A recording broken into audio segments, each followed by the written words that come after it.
बुरा आदमी है जाना नहीं। तो हमारे मित्र है सत्तार सेठ मंत्री हो 30 साल से, सिद्धार्थ जी के अच्छे मित्र है। उन्होंने बोला कि पॉलिटिक्स में साधु कौन होता है वो बताओ। साधु आदमी तो पॉलिटिक्स में आता ही नहीं। आपको योगी दिखते होंगे साधु, मगर वो साधु नहीं है, सिर्फ कपड़े पहने होंगे साधु। तो साधु आदमी पॉलिटिक्स में कितने गर्व की बात है कि हम कितना अपने आप को गौरवान्वित महसूस करते हैं कि हम अपना नाम भी उनके नाम के साथ में जोड़ना पसंद करते हैं।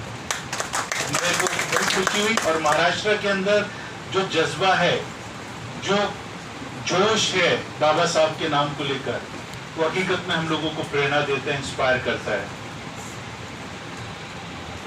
साईनाथ बरालकर जी हैं यहाँ पर, और मैडम तुम आगे से बैठे हैं यहाँ पर।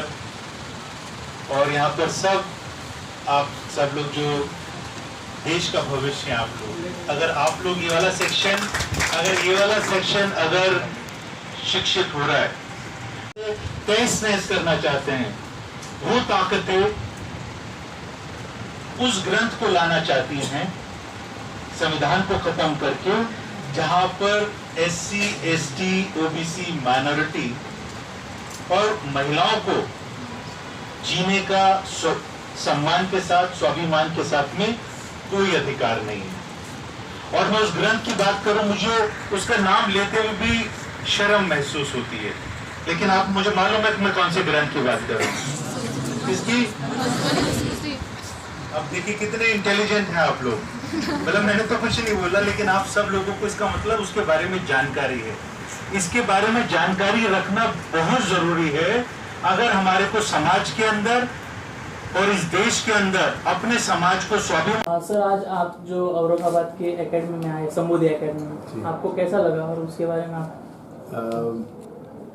आज मेरे लिए बड़े सौभाग्य की बात है कि बाबा साहब के जन्म दिवस के उपलक्ष्य के अंदर जो पूरे देश भर के अंदर, पूरे विश्व के अंदर जिस तरीके से उत्साह के साथ में उनकी जन्म जयंती को मनाया जाता है, और पूरे देश में हम लोगों ने कार्यक्रम रखे हैं। उसी कार्यक्रम के तहत जो हमारा अखिल भारतीय कांग्रेस कमेटी का SC विभाग का जो महाराष्ट्र का यूनिट है, जिसके चेयरमैन सिद्धार्थ हतेम्बरे जी हैं, उन्होंने मुझे आमंत्रित किया। संबोधि एकेडमी के अंदर यहाँ पे बच्चों को ट्रेनिंग दी जाती है भविष्य को बनाने के लिए, अपनी पढ़ाई लिखाई करने के लिए।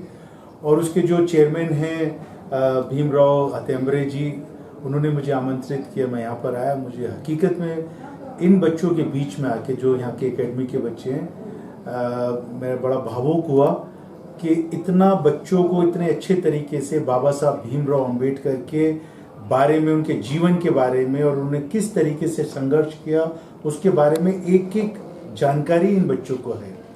और वो दिल से बाबा साहब भीमराव अंबेडकर को मानने वाले हैं। और इसका श्रेय अगर मैं किसी को देना चाहूँगा तो इस एकेडमी के मैनेजमेंट को देना चाहूँगा कि उन्होंने इस तरीके से बच्चों को ट्रेन कर रहे हैं, वो ग्रूम कर रहे हैं इस तरीके से। और अगर इस देश के भविष्य को, इस देश की अस्मिता को अगर बचाने की बात है, देश की एकता, अखंडता और संप्रभुता को बचाने की अगर बात है, तो सब लोगों को जो बाबा साहब के मानने वाले हैं, बाबा साहब भीमराव अंबेडकर जी के मानने वाले हैं, उन सब लोगों को बाबा साहब भीमराव अंबेडकर का जो प्रण था, जो मंत्र उन्होंने दिया था समाज को शिक्षित बनाने का, उसका प्रचार प्रसार करना चाहिए। जिस तरीके से औरंगाबाद के शहर में संबोधि एकेडमी के ये सब मैनेजमेंट के लोग कर रहे हैं, और मैं अपनी शुभकामनाएं देता हूं सब लोगों को। और मैं उम्मीद करता हूं कि बच्चे जो हैं इस शहर का ही नहीं, सिर्फ महाराष्ट्र का ही नहीं, सिर्फ पूरे देश का और अपने परिवार का नाम रोशन करेंगे और बाबा साहब अंबेडकर के सपने को मजबूती देंगे और उन ताकतों के साथ में, मजबूती के साथ में खड़े होंगे, सामने खड़े होंगे जो बाबा साहब के लिखे हुए संविधान को कमजोर करना चाहते हैं, ध्वस्त करना चाहते हैं। जय भीम। बाबा साहब भीमराव अंबेडकर की जन्म जयंती के उपलक्ष्य में मैं महाराष्ट्र के सभी अपने क्रांतिकारी साथियों का परिवारों का और पूरे देश के बाबा साहब के मानने वालों का और पूरे विश्व के अनुयायियों का मैं उनको बधाई देना चाहता हूँ, मुबारकबाद देना चाहता हूँ। हमारे लिए बड़े गर्व की बात है कि हम उस शख्स की जन्म जयंती मना रहे हैं जिन्होंने हमारे अधिकारों के लिए संविधान दिया। और आज जरूरत है, देश उस दौर से गुजर रहा है, आज जरूरत है इस संविधान को बचाने की, क्योंकि देश में कुछ ऐसी ताकतें हैं जो संविधान को कमजोर करना चाहती हैं। तो मैं पूरे देश के और पूरे विश्व के बाबा साहब भीमराव अंबेडकर के अनुयायियों से मैं निवेदन करूंगा कि एकजुट हो जाओ और उन ताकतों के सामने खड़े हो जो संविधान को कमजोर करना चाहते हैं, संविधान को खत्म करना चाहते हैं और मनुस्मृति को लागू करना चाहते हैं। जय भीम।